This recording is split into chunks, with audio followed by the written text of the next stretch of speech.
The stage was set. It was Game 1 of the 2008 NBA Finals. The Los Angeles Lakers and the Boston Celtics were in the midst of a hard-fought Game 1.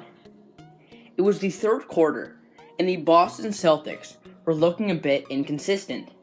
That's why what happened next looked like it would end everything. Team leader Paul Pierce went down with what looked like a very serious knee injury. He left the game with help from a few teammates and had to leave with the aid of a wheelchair. Somehow, someway, Paul Pierce returned just a few minutes later.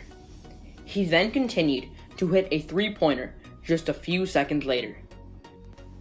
So this raises the question, what actually happened that night?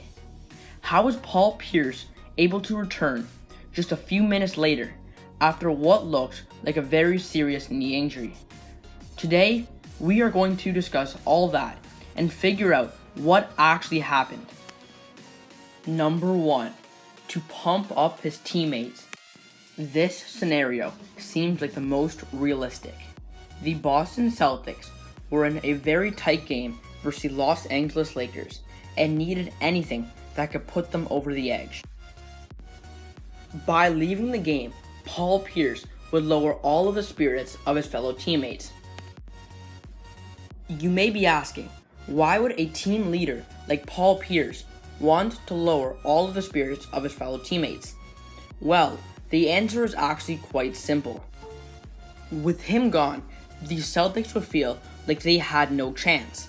That's why, when Paul Pierce returned, the Celtics would have so much confidence that would make them virtually unstoppable. If this is actually true, it definitely paid off.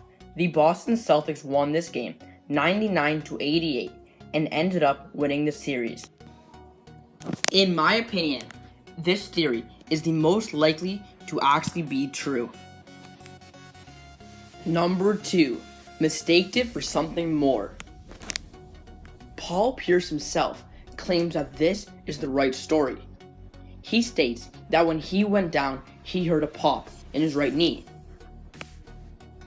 Team trainer called for a wheelchair because he was taught to always think of the worst possible scenario. While this scenario could definitely be true, some parts of the story still aren't adding up.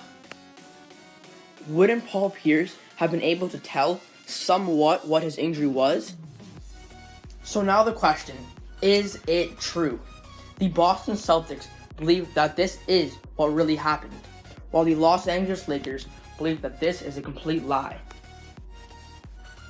Looking back at all of the evidence, this could definitely have been what happened, but as NBA fans, we will never really know.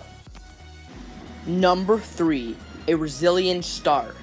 In the 1970s, Knicks superstar Bernard King went down with a very serious injury. His team needed him to win the championship, so he played just a few minutes to pump up his team. His team went on to win the championship, and this scenario is very similar to what happened to Paul Pierce. Well, the pieces just don't add up. If Paul Pierce's injury was so significant, then how did the MRI come back with next to no structural damage?